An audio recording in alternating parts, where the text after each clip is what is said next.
That's a fact. Like we have to do every week because of where this video ends up. We do not represent, nor do we claim to represent, any 12-step fellowship. We do not mention any 12-step fellowships or any treatment centers. We are just here to study this book that originally gave us the 12 steps and discuss its meaning, our interpretations of it, and our experience. We are on page 12. Let's start with the first full paragraph. How's that sound? Okay. Especially since the tattoo you just got. Okay. My name is Mullowney, I'm a recovery drug addict and alcoholic. So deeply ingrained into everything we do. I love that y'all parroted that when it was completely not even necessary. Okay, page 12. So it says, despite the living example of my friend, there remained in me the vestiges of my old prejudice. The word God still aroused a certain antipathy. When the thought was expressed that there might be a God personal to me, this feeling was intensified. I didn't like the idea. I could go for such conceptions as creative intelligence, universal mind, or spirit of nature, but I resisted the thought of a czar of the heavens, however loving his sway may be. I have since talked with scores of men who felt the same way.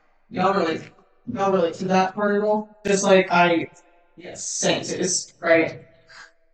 Apparently guilt is with me on this. No, yeah, the new tattoo. Yeah. That's how I identify my higher power. That's cool. Is that fire? That for me, like reading this book, getting into Bill's story, getting into agnostics, I could not, would not, should not get down with the idea of God. And even the word higher power to me always felt really culty. You know what I mean? I can see that. My higher power. I'm like, that's fucking weird. Yeah, like I think, like when I think, okay, so there's God, you know, and you think of Christianity. This is how I think of it. Excuse me, I should say that. When I think the word higher power, I think the crystals and the metaphysical and all that crazy shit to me. Because I don't get into that either. So, Sure. Tarot cards and shit. Yeah. That's organic. No, 100%. Yeah, there are so many words that we put There's a prejudice too. Yeah, right. Prejudice It's not label just one too. word. Yeah. Oh, Like multiple words. Yes. Absolutely. God, as soon as I heard the word God as 21-year-old little Nikki, I'm just like, I'm gay. You know what I mean? Like, that's not gonna work. You're talking about how to get connected to God. And God has to love me, but I've been told my whole life that God doesn't love my kind. You can tell a lot of people that encompass the word God, you know, Christianity or whatever religious affiliation they equate with using the word God. A lot of them will still say, even no matter what their personal views are, God is all loving, God is all encompassing. Mm-hmm. So even even the word God is viewed so many different ways, even in Christian culture. Absolutely. And that's the thing. I've met a lot of gay Christians. Mm-hmm. And all of that came from being in recovery. You know what I mean? Like, I wouldn't have bothered talking to people about this if I wasn't in recovery. Mm-hmm. But, like, that's one of the cool things about this whole gig is that I've been able to open my mind and be exposed to all of these different belief systems and all these different people that, if I allow them to, can change my experience with these words. Right? And truthfully, I'm not gonna be like, yeah, I'm super open-minded now, and I've let go of all the resentments, because, like, I have at certain points in my life, and they come back. And that's something that I think we really need to normalize about recovery as a whole. Mm-hmm. It's like if you stop working the program, like, the mental tuition is gonna come back. You get honest, you do the deal, it goes away. Right? Your selfishness, your defects of character, they're going to come back. And the idea that I should know better, I shouldn't feel this way, I'm not allowed to, that just creates shame. Shame creates dishonesty. Dishonesty creates mental obsession. Boom, you're wrong. Right? We have to let go of that idea that I should know better and that I shouldn't feel this way. Because, we're not going to go into it because that's politics, but like with certain things in the world, it's hit nerves for me. And then I go back to those labels and I go back to that stuff, even though the experience has shown me over and over and over in this program that it doesn't have to be that way. Mm-hmm. Right? And everything's a contradiction. Everyone's allowed to have their own beliefs and ideas. You said shame plus what? Dishonesty. Shame creates dishonesty. Dishonesty leads to the obsession. The obsession leads to relax. Right. Well, I think that what a lot of people have to understand is that feelings aren't facts, and the way feelings are created are basically by perception, and opinion. Because the way you perceive something is not necessarily factual. 100%. And that's like when I first got sober in this deal, I used to be really rigid about it because like I would allow my feelings to consume everything that I did and direct my decisions. So I would yell at people, your feelings aren't facts. They're invalid. Right. But I didn't even put the validation into it, right? So it's just like your feelings aren't fact, which was super invalidating. So over the years, it has evolved to your feelings are valid, but they're not fact. Right. So let's look at, like, you're allowed to feel them, it makes total sense, but let's try to, it's like CBD shit, like DVD shit, like, let's look at it. What's actually going on? And that gets to be applied into agnostic step 2 and all that kind of stuff, right? Because he's getting, and that was the thing, that was the whole point, right? It's like, higher power to me, don't like it. God doesn't like me, right? All these labels that I have, all these preconceived notions that I have that may or may not be factual. Probably not, right? Some people it might be. Creative intelligence, I'm going to hold on to that one, right? So, like, as anyone is going through this and they're having a hard time, and that's the thing, too, is I think we do a lot of people a disservice in this program when they're having a hard time with the higher power God concept of being like, you're just not willing enough. You're just not willing enough. You're like, well, I have religious trauma. Well, you need to put that to the side or you're not willing enough. We have to acknowledge that stuff. Like, okay, great, you have religious trauma. Absolutely. First of all, we need to get you therapy because I can help you without your 12 steps. And let's find different words that aren't triggering to that. Because you all know how I feel. Triggers don't exist, but when I say that, I'm talking about drugs and alcohol when you're recovered. Emotional trauma, that's not what I'm talking about. Right? It's a little, just to separate those two. So if you find a word that works for you, the spirit of the universe, bro, I love that shit. Well, that's also the thing, though. I mean, the way that they're talking about it here, I could go for such conceptions as creative intelligence, universal mind, or spirit of nature. But the thing is if whatever you're going to claim your higher power, whatever your perception of the power greater than yourself, you're allowed to label it because that's yours. That's all yours. Exactly. So therefore, whatever you discover works for you, you can label it whatever the hell you want to label it. 100%. And that's the thing. Like, I always say, you can't make your higher power a doorknob because you can break it. It's okay. It's not higher than you. If I find you and hitting your knees praying to the doorknob, I'm gonna call somebody. You know what I mean? Like, we got a problem. If you find like some kind of energy source that works for you, but you don't want to know what to call it, and you call it doorknob, fucking great. Whatever. As long as we're clear, it's not that doorknob. You know what I'm saying? Like, fuck that. That doesn't work. And you can even say, too, like, he's going through this, though, and he's saying that, like, this is what he can get down with, but it's still, like, not good enough. Because then the next thing, as my friend suggested, what then seemed a novel idea. He said, why don't you choose your own conception of God? So I just want to be clear that, like, in him naming, like, I could go for such things as, like, creative intelligence. What he means by that is he thinks that there can be something that, like, creates and moves nature, but he doesn't believe that it's interested in him.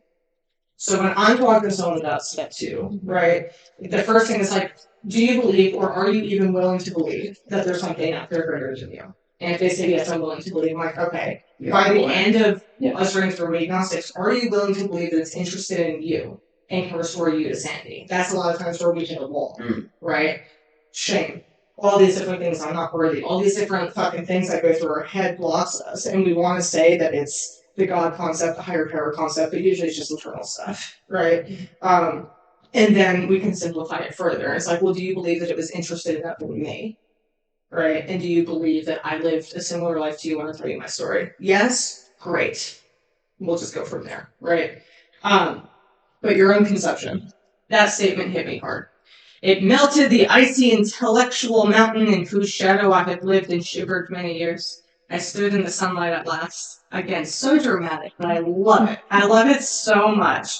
Because honestly, I mean, I know you can attest to this, we still do this. We're going to sit there and intellectualize everything. And it, like, blocks us from, like, when we do that, it blocks us from the actual emotion and, like, having, like, a real experience. It's that icy intellectual mountain that's blocking me from you, from whatever the source, God, power is, right? It was only, and then now we have it italics, right? So that means that's important because they had to spend money to take the little letters out and replace it with the little squiggly line letters. So if they spent more money on it, that means that they really wanted important. Yeah, they wanted to emphasize the point, 100%. It was only a matter of being willing to believe in a power greater than myself. Nothing more was required of me to make my beginning. That's it, right? I saw that growth could start from that point. Upon a foundation of complete willingness, I might build what I saw in my friend. But I have it? Of course I would. There is a line. I actually had a sponsee say this today, and it blew my fucking mind. Willingness is not wantingness, right? It doesn't matter. You don't want to do it? Cool, man. It's like, no, you don't get it. I really fucking hate this. Great. Are you willing to do it? That's all that matters, right? You can not believe it. You can feel stupid. You can think I'm stupid. But if you're willing to actually take the action, that's all that fucking matters. And on the flip side of this, a sponsor once told me, willingness without action is delusion. All right, so if you say that you're willing to do something, but then you don't actually do it, do not delude yourself about your own willingness, because you're not. You know what I mean? So willingness is not wanting. This goes both ways. So I want to, okay, but are you willing, right? Thus was I convinced that God is concerned with us humans when we want him enough. At long last I saw, I felt, I believed, scales of pride and prejudice fell from my eyes, a new world came into view. The real significance of my experience in the cathedral burst upon me. For a brief moment, I had needed and wanted God. There had been a humble willingness to have him with me, and he came. But soon the senses of his presence had been blotted out by worldly clamors, mostly those within myself. And so it had been ever since. How blind I had been. I think that that's just a really, I have highlighted, underlined, mostly those within myself, right? And again, I spent most of my life believing that external things were the problem. I'm depressed because of what this person said. I'm anxious because of all these other humans. I'm using and I'm suicidal because of all of these things. And like, could they be factors in it? 100%. But the truth is the clamors are inside of me. The internal conditions was the most unmanageable, right? Like you said, like, okay, so you're talking about this thing, and then this thing, and this person, that thing, and, you know, whatever else. What's the one fucking common denominator? So, right. 100%. And it's the most empowering part to me about this program. It's like when I can work on my internal condition and find peace within that. That's why when I was in treatment, I never could buy into the bullshit where you need to change people, places, and things. Now, I need to change myself. Right. 100%. Yeah, I no, that's just an bullshit. Yeah. If nouns are what get me fucked up and keep me miserable, then I'm fucked. No, it's the verb of both. It's the noun of me. Yeah. It's the proper noun of me, myself, and I. Like, I'm just, it's my fucking brain, it's my internal condition, it's everything convincing me that and it's not just convincing me that y'all are bad, it's convincing me that I am bad. And then it's convincing me that you're the reason why I think that I am bad. You know what I mean? And like, no matter what, I'm always going to find people who treat me shitty. I am always going to, and that's why, like, when we talk about the higher power, God concept, whatever it is, it can't be a fucking person. It can't be your kids. It can't be your parents. It can't be your boyfriend or girlfriend or wife or husband or dog or whatever. Because they will fucking disappoint you, right? They will let you down. Because that's what humans do, because they're not perfect. And what a burden, you know, to make someone your higher power. That's so much responsibility to put on someone. It's not fair. So selfish, right? So I gotta get connected to something else, right? At the hospital, I was separated from alcohol. So, you know, Abby sits it down with him. It's not like he did this 12-step call and, Bill's sober forever. He's like, oh, wow, God, yeah, you know what? I feel much better. You know what? I'm going to get fucked up for a bit longer, and then we'll see how this goes. Back in hospital. I was separated from alcohol for the last time.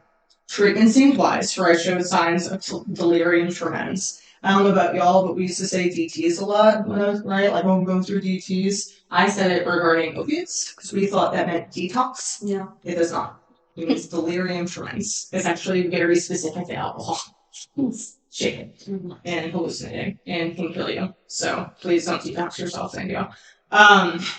There I humbly offered myself to God, as I then understood him, to do with me as he would. I placed myself unreservedly under his care and direction. I admitted for the first time that of myself I was nothing, that without him I was lost. I ruthlessly faced my sins and became willing to have my newfound friend take them away, root and branch. I had not had a drink since.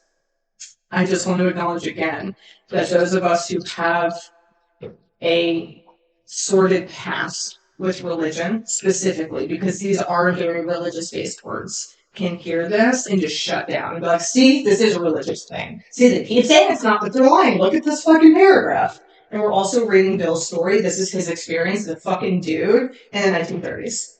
What else does he have? Do you think that they were fucking throwing around tarot cards and be like, come into the forest and meditate with me. Let's do a new conception. No, he didn't have that fucking option. Nor do I think he would have taken it if he did, right? So, like, his conception of God is from a religious standpoint. And I have to get down with the fact that that is okay. And especially in 2023 and back in 2011, the first time I got sober, I still was met with all of these different options. And a very, very, very diverse diversity of spiritual beliefs, right? So if I continue to zero in on the verbiage that I don't necessarily like, I have to look at that stubbornness. I have to look at that close-mindedness. I hate to say this, but I've got to just get the fuck over it. At some point, something's got to give, right? Because looking at my life and looking at just the very simple things, the simple things we're asking me to do, I just fucking do it at some point, right? But we have some very specific words in here also that are absolutely important. Humbly, unreservedly, ruthlessly. That's how I'm going through this work, right? I don't fucking know everything. I have to be teachable. I have to be open to other people's experiences, of other people's truths, of other people's beliefs, right? And open to other people's perception of me, right? And how I show up. Unreservedly, right? What, you know what? I know what it means, but it's one of those things I don't want to actually give a definition for. For unreservedly? Yeah. Without reserve. Without Hesitation. So without reservations. Complete. Frank and open, but humbly. I don't fucking know everything. I'm teachable. Please just fucking tell me what to do, because I don't know what to fucking do anymore. If I knew how to treat my alcoholism and my addiction, why the fuck would I even be here with you people? Right? Unreservedly. All of those things I'm holding on to, I just have to let it go. Completely 100% giving myself to this power, to this program that's going to connect me to this power, to you people who promised me that you're going to help me get connected to this power. And ruthlessly. So I'm defining ruthlessly. Because I know, like, it's like ruthless, right? Like, just fucking going on right now. Basically, balls to the walls. YOLO. Yeah. Yeah, I like that. That's Same page. what I'm looking for. Without pity or compassion. It's like without compassion for himself, honestly, at this one. Because Like, fuck your feelings. right. Like you said, get over it kind of thing and do. Get over yourself. Face your sins. And it's like this, like, I don't believe in sins. Get over it. Defects of character, whatever the fuck you want to call it. Let's look at how you fuck up on words. Yeah. Humbly, I don't fucking know anything. Unreservedly, I'm not holding anything back. Ruthlessly, let's go fucking balls to the wall and look how I have fucked everything up and have complete willingness to have my newfound friend, I like the capitalized friend, right, take them away, root and branch. So we're not just going surface level. That's a lot of time that's what we're trying to do, right? I'm going to go back and I'm going to apologize, right? I'm sorry. I shouldn't have drank in your house. I shouldn't have lied. It's because of my alcoholism. I was in fear, so I lied to you. Fuck you, right? Get the fuck out of there. and that's what, like, when I'm like, Sean's one had do amends, when I do amends, it's always the same shit. Defective character, action. I was manipulative when I blank. I was selfish when I blank. I was cruel. Because I. Right, I was cruel when I did this. Because it's like when I go out, I'm like, yeah, I did these things, and then I just like listen, I'm like, I'm sorry. It's like, no, I understand that I was fucking cruel. I understand that I was manipulative. I understand all these things I would not cop to before. I would never admit that I was manipulative. I would never admit I'm a lying-faced liar, right? But don't call me a liar. I'm a fucking liar. I lied. I did it. It's me. I'm the problem. Have you met me? And I think that when it comes to like going back and ruthlessly facing my mistakes and how I've shown up, for so many people, like, I'm sure all of us in the room understand what it feels like to be gaslit. Right? And to have someone, like, really break our hearts, fuck us over, hurt themselves, right? And we love them, so that breaks our fucking heart. And then we're like, dude, and they're like, calm down. It's not that fucking serious. You're fine. We're fine. Fuck your feelings, bitch. You fucked up, right? Right? You know what I mean? And all this different shit. So being able to go back and acknowledge that, I have to remember, I I know what it feels like to be gaslit. I also have to acknowledge that I gaslight people. A lot of times we come into these fucking rooms, we go into therapy, and it's like, I've been abused, I've been this, and that's valid. Please go to therapy, talk about that. But then what we don't talk about is that I abuse people. I gaslight people. Hi, it's me. I'm the problem. Like, I fucking hurt people. And being able to admit that and own that shit, we talked about that the last time we did this, is life-changing. That changed my life in therapy. Like, when I talk to a therapist and I talk shit about somebody else, also remembering to deflect it back on the times that I did that. And we go through so many more doors when I'm able to do that. And get to a solution in the end instead of leave therapy feeling like it was just a shit talking session about how terrible my life is. 100%. I love a good therapist that'll fucking ream her ass out. It's the best. We love to see it. That's real friendship. Like, oh my god, you should see this. You know what I mean? Like, oh, she's so good. You need to talk to this person. Oh god, we love to see it. I had a sponsor once, and she only did this with me because I had a couple of years sober at this point, or maybe a year sober, something like that. And she's like, I want to be clear, never, ever, ever take a newcomer sponsee through a 4-step like this. Because it's not really a 4-step, it's just a different way to do inventory. I still can't remember exactly. There's numbers involved, and it really fucks with my brain. So I just call it numbers inventory. She called it like 4-2-3-1 or some combination of that, because you put the person, you put why you're mad at them or what they did to harm you, and then you put what kind of person would do that, right? Like you write your defects, and then you put how have I shown up the same way. Yeah. Oh, fucked me up on some shit, right? Because like I'm looking at it, I'm not even gonna tell you, because I was crying, right? I'm like, because he's a fucking predator, because he's a fucking bitch. She's like, well, how did you do something similar? And I'm like, did you just have me call myself a predator? She's like, well, sure did. I'm like, fuck. God damn. She's like, but that's the thing. Are you that in your core? No. So why do I get to, you know what I mean? And she always told me the fast track to compassion is removing the separation, right? Is to be able to see the actual empathy and how I'm not so much better than all these people. And I'm also apt, given the correct circumstances, to show up in these ways, right?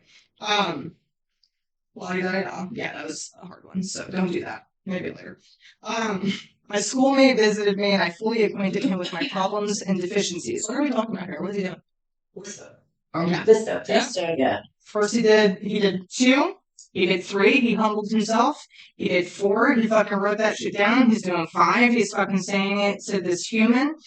We made a list, and I expressed my entire willingness to approach these individuals admitting that wrong. We did number 8, well, the deficiencies is 6 and 7, right? So then we wrote down 8. Never was I to be critical of them. I was to write all such matters to the utmost of my ability. If you're ever making amends and you feel the need to tell them, like, I did this because you did this, just fucking stop. That's not. Don't even go make it yet. Just chill out. Or you have to go back and make amends for making a bunk ass. Yeah, that's basically just a tip for that. Yeah. I just was there making Fuck you because you fucked me up. Yeah. It's like, well, when you screamed at me, I was wrong to slap you in the face. You know what I mean? It's like, no, I slap you in the face. Like, period. Leave it out. I was to test my thinking by the new God consciousness within. What's funny is even when I hated the word God, I loved God consciousness. You know? Common sense would thus become uncommon sense. Fire. I was to sit quietly when in doubt, asking only for direction and strength to meet my problems as he would have me. Never was I to pray for myself, except as my requests bore my usefulness to others. Then only might I expect to receive. But that would be in great measure. Okay. Wow. So much. And so good. The common sense would thus become common sense. That's me every fucking time. What is something that is common sense for y'all that no longer serves you? Well, first you got to kind of trace back. Technically, what common sense is not common at all. Because what common sense is a behavior or task, the way that you would do it that makes sense to you. Therefore, it's something you do repeatedly, and it's common for you. But that's not for everyone else. 100%. So common sense. sociology class.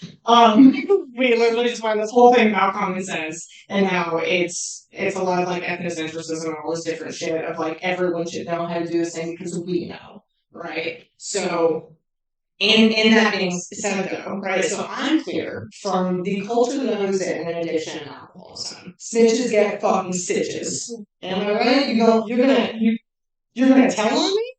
You're gonna tell on me. Square up. You know what I mean? Like, we're gonna fight. This is a fucking problem, right? That's common sense. Why would you fucking snitch? Everyone knows that.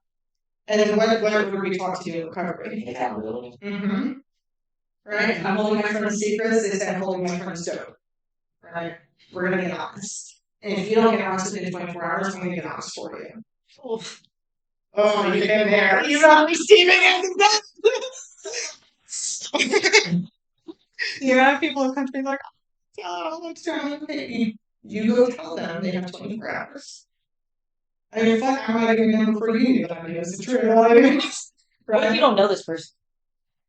Well, that's a different thing. You know, but I don't know. There needs to be more context for that. You know, Joe Schmo is really, you know. Like, if I saw somebody steal a can of HEB that I didn't see him, I'm not getting into that. I don't know why they're manager, right? So, you know, stole a can of tuna. It's damn tuna. The fucking They ain't worth HEB. I see a woman that's literally homeless, stealing diapers, who's getting new ones. Yeah. We would steal it for her. And that comes into ethics and shit like that, right? But like, I imagine it. So when I say the snitches get stitches thing, in my brain, I'm talking about like this group of humans that are in my circle, right? And they're doing some fuck shit, right? And I know that you took from you and you did this and blah, blah, blah. I'm not gonna pull the cops. I'm not gonna fucking tell your parents. I'm not gonna fucking tell your friends. I'm not gonna tell this person that you fucked over this person when you said about this person. I'm not gonna do it because that ain't none of my business. I ain't trying to get fucked over. I'm not trying to get fucked up. I'm just trying to get my shit and leave. So now I have a new circle, a circle of recovery folk around me, right? So it's the same thing. Now I see you're fucking doing dope and we're in the sober living room, please don't snitch on me. Well, you better then, because I'm gonna, because you're fucking with my safe place. And you're fucking with your safety and my safety and their safety, and I'm not doing that. And you're asking me, right, to compromise my own integrity. That's not a real friend. What's a real friend? That's common sense. A real friend never fucking tells me that I'm wrong. A real friend fucking sticks up for me no matter what. A real friend is not a real friend to me anymore. A real friend now calls me on my fucking shit. Like, you're being so delusional. The amount of shit that my friends have said to me that is so rude. So rude. Right? I have an example. I have a hard example. Said Barney Williams. Maybe. So I have a hard example. So I have this friend, and she's one of my best friends. And she usually, when giving me examples of friends lacing me up and saying things that I don't want to hear, it's usually her saying it. Because she's fucking ruthless. It's not. It's not? It's not. Mm-mm. So once upon a time, my mom got really sick. Right? My mom's not alcoholic. She has been my whole life. You're dying, right? Yeah. So my mom's really sick, right?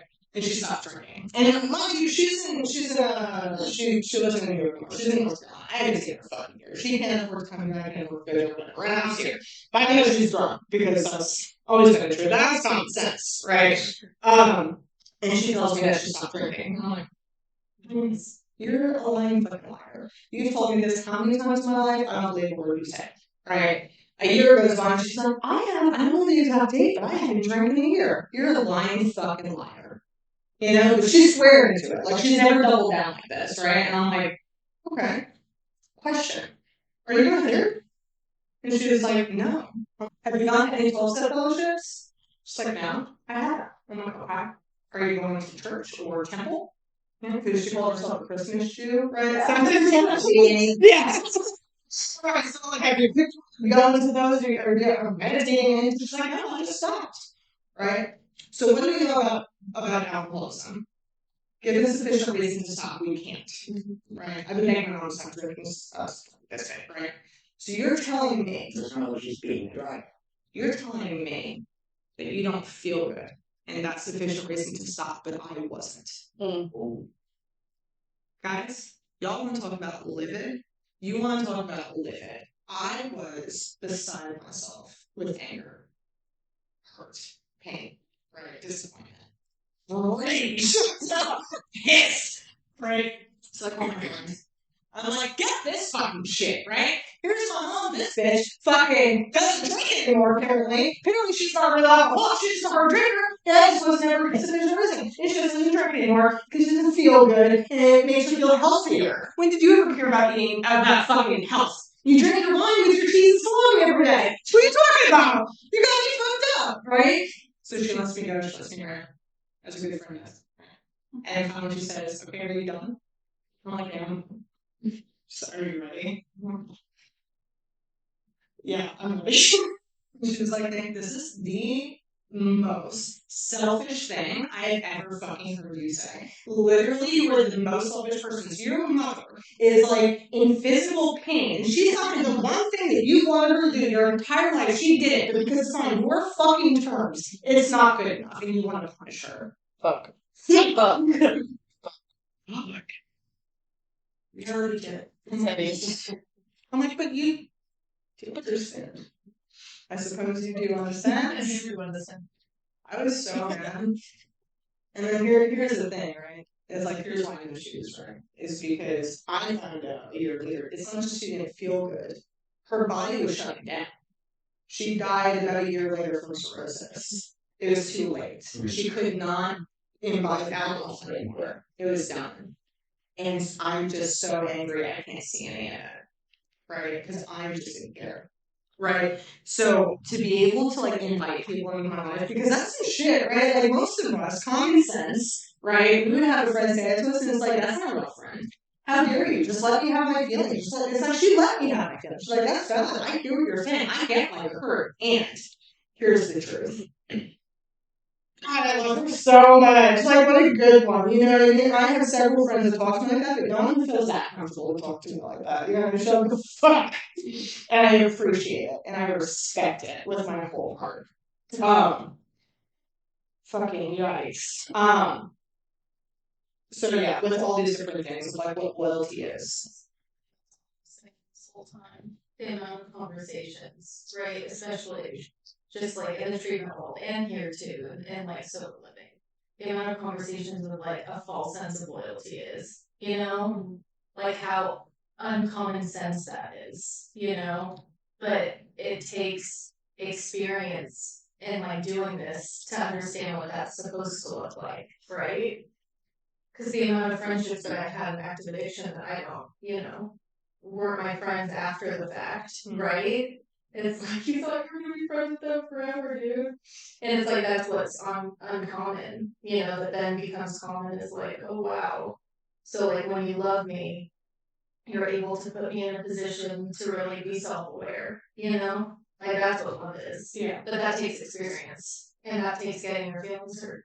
Mm. That's uncommon too. That's a fact. You know? That's a fact. I think a lot of time we equate being uncomfortable with being unsafe. You know what I mean? Like when you say it to me, I feel unsafe. No, you feel uncomfortable. You know what I mean? And discomfort's a good thing. You know what I mean? It's called growing pains for a reason. But that's when I first got sober, the word that was used at me over and over, thank God, was you have a warped sense of loyalty. All of my ideas were warped. All of them were. They're like, you're delusional. Around everything. Liz and Cannon Tail Fancy World. You. Gives me that. That's your story. My first, yeah. My first defect of character ever. And I think that this is one of them right there. I was to sit quietly when in doubt, asking only for direction and strength to meet my problems and see what happened. So I think that a lot of us were taught, even when it is about talking to God, talking to source, talking to a higher power, whatever you want to call it, that we ask for things and treat it like Santa, right? And that's just, and what I've come to understand is that is setting myself up for resentment and to not believe that this thing gives a shit about me, right? And I just go back to like childhood. My whatever. My stepdad would come home, and I would pray that he wouldn't come home, and I would pray that he wouldn't drink. And every night he would come home, and every night he would drink, and every night it would get very violent and chaotic. Is God a puppet master? No. And this is why, like, and I'm not saying not to, like, praying for other people is great. You know what I mean? I don't know if it's like a psychology thing or if it's an actual thing. I don't think to know how God works. I personally never pray for other people. Almost right. Maybe I should. I don't know. But my reasoning is God is a puppet master. So if I can ask God to get you to change, does that make sense? You know what I mean? Like, I have to invite God into my life. I can't do it for you. Right? And sometimes I will. There are times I'm like, God, please just give them peace. You know what I mean? Like, but for the most part, it's God, please help me to have this space to show up for them. Please help me to have the willingness to be a friend. Please help me to be clear. Give me the words on what to say to them. Give me the patience and the sensitivity to come to them with truth and softness. Show me how to do it. Right? And that's how I'm not asking for myself. I don't wake up in the morning or like when I pray, like, because I struggle, she knows, I struggle with depression pretty fucking hard. I struggle with anxiety pretty fucking hard. You know, and it gets better and it's worse and well, it's just the nature of life, right? Ebbs and flows. I never ask God, just make me not depressed. Right. You know? It just doesn't work now. Doesn't. And now I'm like, God doesn't listen to me.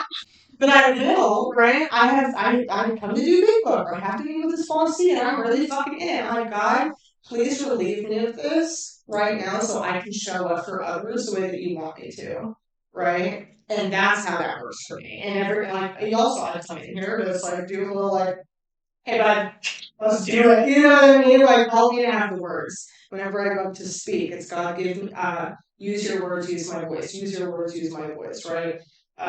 When I'm having really bad anxiety and I have things to do, God, please relieve me of this so that I can go and blank, right?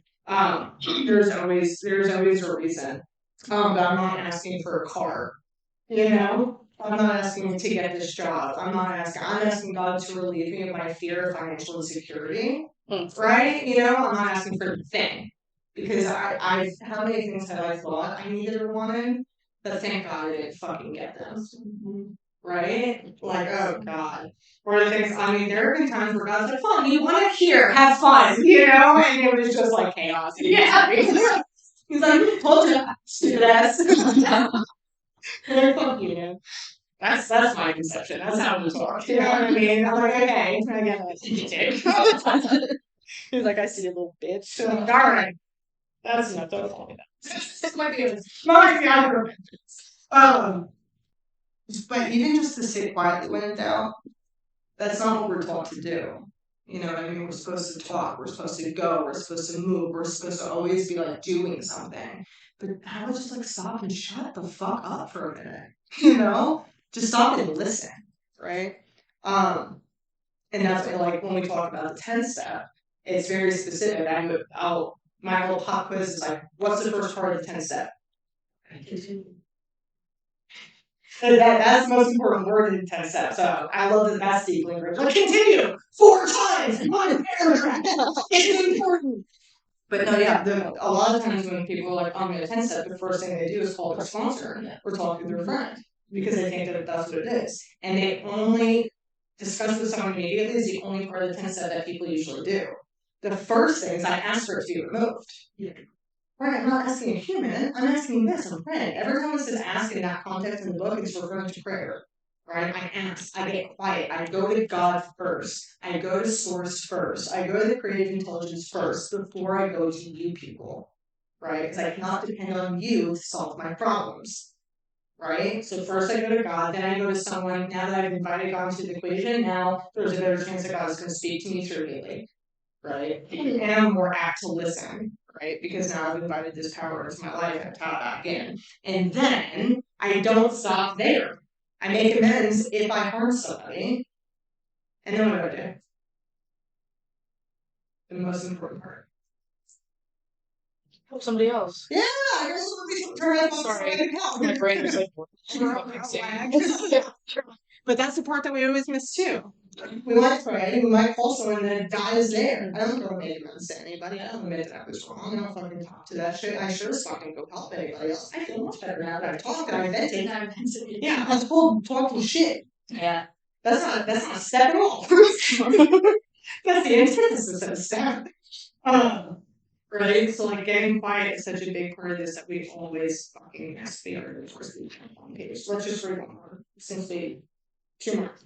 Okay, yeah, 1 more. Okay, my friend promised when these things were done, I would enter upon a new relationship with my creator that would have the elements of a way of living, which answered all of my problems.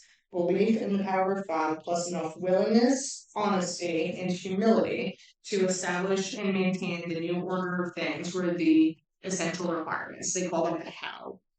Or no, I'm sorry, I said honesty. Okay. I got fucked up. But and this is also my thing with acceptance is the answer to all my problems. A new relationship with my creator is the elements of a way of living which answered all of my problems. All of them. It's not just accepting, it's having this relationship. Simple but not easy, a price had to be paid. It meant the destruction of self-centeredness. I must turn in all things to the Father of light who presides over us all. That was one where I really did luck out not being raised with religion because I had prejudice against religion, but I didn't know any of their words. So I saw Father of Light presides over us all, and as a writer, I was like, that's beautiful. I love that. No idea that it was like biblical in any way or had anything to do with any religion. I was just like, you know. And that's a cool thing, like as we're going through this in early sobriety, like reading through these certain parts and just seeing them for what they are and what he's actually saying, being able to have that moment of I really want that. Apply fucking honesty, willingness, and humility to that, and you'll be fine. Okay. With that, I'll pass.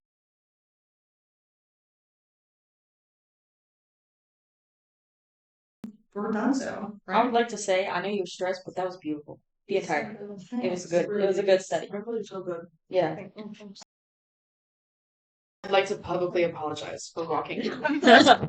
Seriously, so sorry. No, like I completely fucking forgot. Like this bitch.